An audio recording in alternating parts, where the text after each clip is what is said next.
The Fox 61 News at 10 starts now.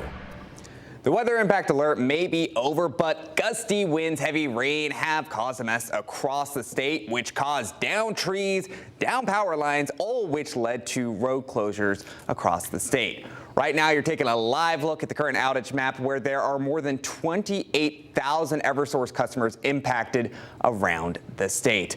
Thanks for staying with us on Fox 61, now delayed at 10:30. I'm Stephen Reels alongside meteorologist Sam Sampieri. You were just mouthing out, making sure I could say your name correctly. Yes. Listen, After Hours He's is good. fantastic. Thank you. But we had a very gnarly day today, to say the least. Yes. I was outside, the wind was blowing, the rain was hitting you in the face. And you said we saw some lightning. Yeah, we saw some lightning early this evening, around 5 o'clock this evening. We've been having a severe thunderstorm warning. Wow. Little polygons going across coastal Connecticut, but it was more about the gusty wind, not the severe thunderstorm, Stephen. So let's move forward. We'll give everybody a little bit of good news.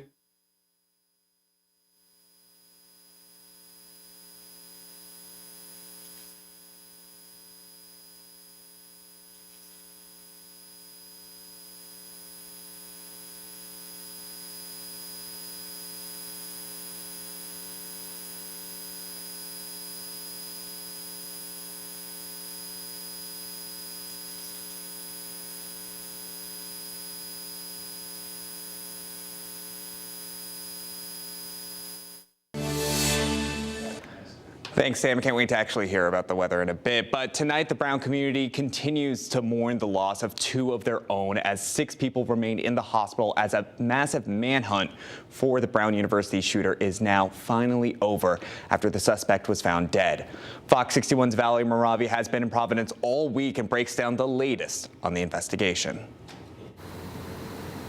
It's been nearly a week since a deadly mass shooting at Brown University left 2 people dead and 9 others injured. Now, one day after investigators confirmed a suspect was found dead in a New Hampshire storage facility. Now, Providence Police Chief Colonel Oscar Perez tells me he hopes this could bring a sense of justice to the victims' families and the Providence community.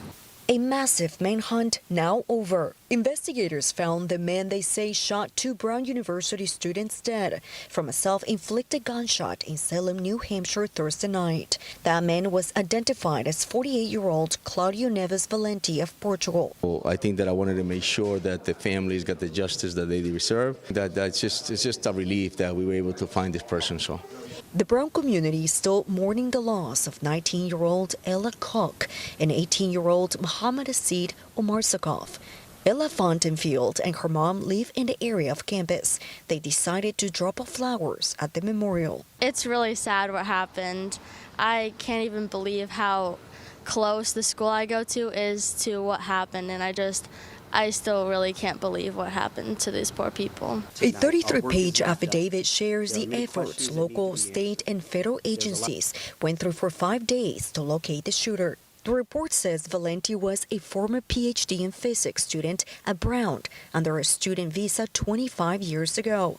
Then he became a legal permanent resident of the U.S. from that visa. Investigators say the person they wanted to interview just days ago helped break the case.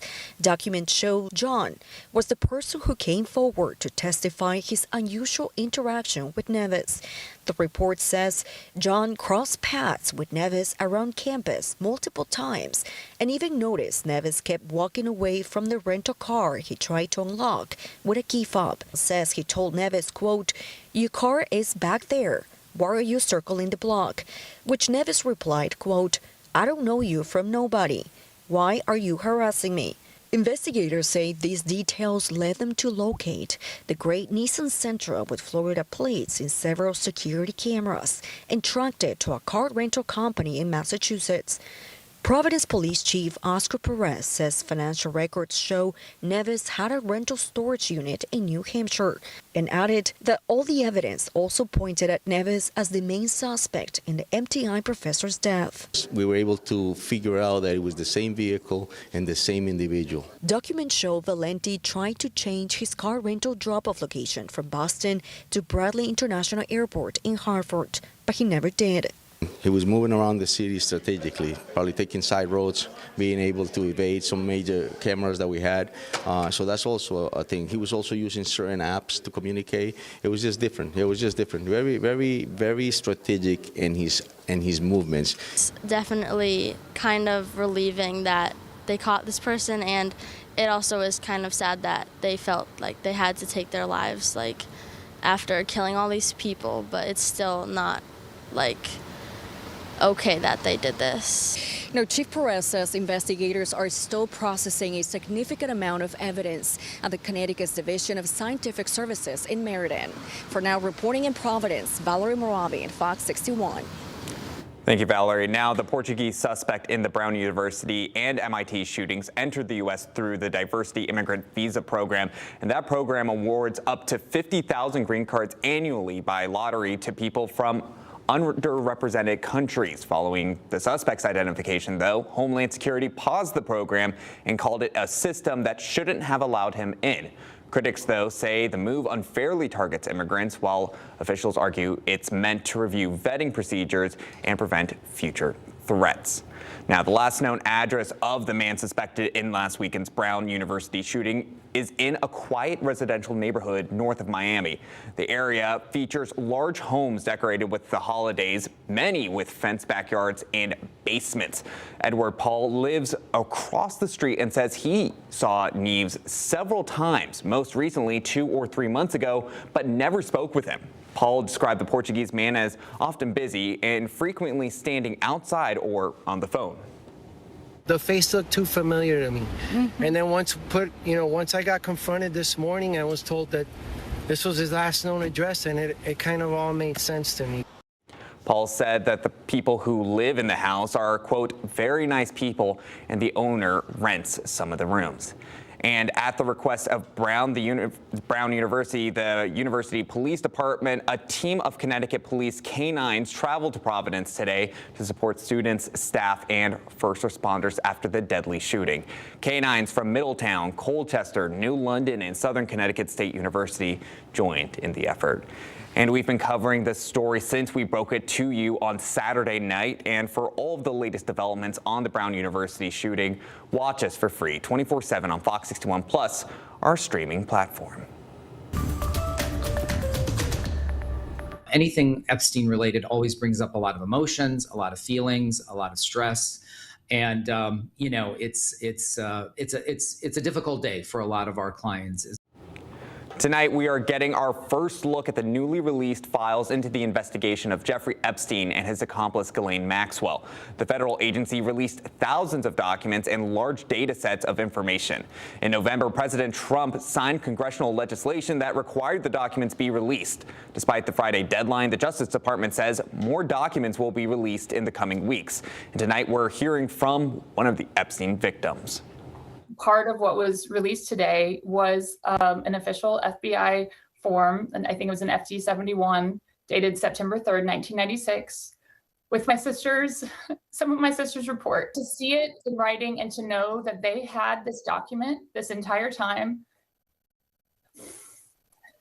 and how many people were harmed after that date, it just, we've been saying it over and over, but to see it in black and white that way has been very emotional. Now, many officials say the Department of Justice has not released all files, which they claim violates the law. The DOJ says more files will be released, but redacting names is slowing the process down. Meanwhile, the black box in a deadly plane crash in North Carolina has been recovered, and the National Transportation Safety Board says it has not yet identified the pilot that killed former NASCAR driver Greg Biffle, his family, and 3 others.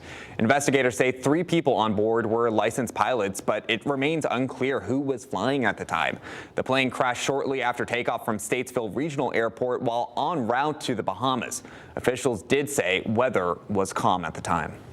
We are not aware that there was a Mayday call. At this point, we are not aware if there was an actual issue or not. We are studying a lot of things. We are trying to get recordings from the various frequencies that the aircraft may have been on, and any other witness statements that may have heard anything on the common frequency. NTSB says a full investigation could take up to 18 months. And developing tonight, the U.S. has carried out airstrikes on ISIS targets in Syria. President Trump said the attacks were in retaliation for the December 13th assault that killed 2 American service members and a civilian interpreter. Dozens of ISIS-linked sites, including infrastructure and weapon storage, were hit in what officials call Operation Hawkeye, named for the 2 National Guard members from Iowa. Partner nations, including Jordan, joined the strikes, and Syria's foreign ministry said it remains committed to fighting ISIS and preventing safe havens on its territory.